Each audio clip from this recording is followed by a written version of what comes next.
राज्याला विरोधी पक्षनेता नाही, दोन्ही सभागृह याची फक्त महाराष्ट्र सरकारला नाही तर देशाच्या सरकारला सुद्धा त्या संदर्भात लाज वाटली पाहिजे.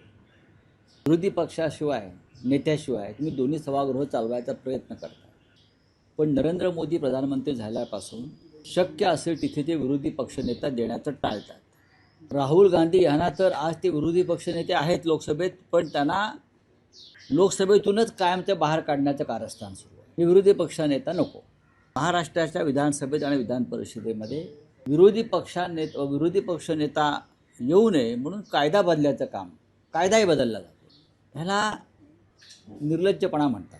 तुम्ही लोकशाही मार्गानं सत्तेवर यायचं, लोकशाही मार्गानं मुख्यमंत्री व्हायचं, मंत्रिमंडळ स्थापन करायचं आणि त्या लोकशाहीत जे विरोधी पक्षनेत्याला स्थान आहे विधिमंडळात तेवढं टाळून बाकी सगळे उद्योग करायचे. लोकशाहीला कलंक लावणारं एक कृत्य आहे. विधान परिषदेत आणि विधानसभेत विरोधी पक्षनेता दिला तर तो अनेक विषय घणाघातीपणे मांडेल, अनेक विषयांवरती चर्चा घडवून आणेल आणि सरकारची कोंडी करेल. या भीतीपोटी जर विरोधी पक्षनेता नेमायचा असणं ही सरकारची भूमिका असेल तर हे सरकार एक नंबरचं डरपोक. विधानसभेतल्या विरोधी पक्षनेतेपदासाठी भास्कर जाधव यांचं नाव देऊन एक कालखंड लोटला. भास्कर जाधव यांच्या नावावर महाविकास आघाडीने शिक्कामोर्तब केलेलं आहे, पण भास्कर जाधव नको. हे तुम्ही कोण ठरवणार?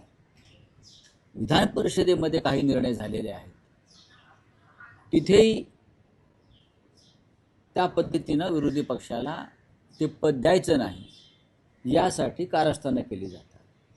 हे महाराष्ट्राच्या ज्या मातीतून डॉक्टर आंबेडकर यांनी संविधान निर्माण केलं त्या राज्यामध्ये लोकशाहीची अशी गळचीपी आणि हत्या होत असेल तर त्याची इतिहासामध्ये नोंद होईल. काळ्या कुट्टशाही हे राज्याच्या मुख्यमंत्र्यांनी लक्षात घेतलं पाहिजे.